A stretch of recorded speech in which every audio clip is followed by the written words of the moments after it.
அடி வயிற்றில் இடம் கொடுத்து கண்ணுக்குள் காத்தவளே, நான் ருசியாய் சாப்பிடவே தினம் பசியினில் படுத்தவளே, தொப்புள் கொடி வழியே உன் உயிரை குடித்தேன் நானம்மா, நான் தான் ஜெயித்திடவே அனுதினமும் தோற்றாய் நீ அம்மா, குருதியினை கொடுத்தவளே தாயே.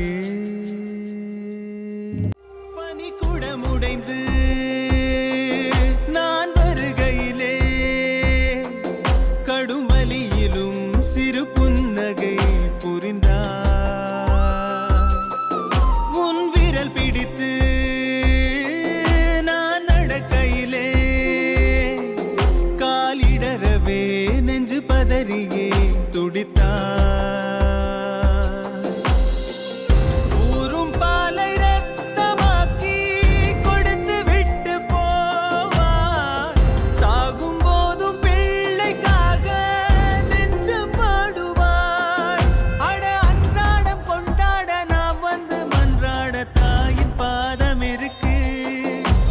கோவில் குளங்கள் எதற்கு?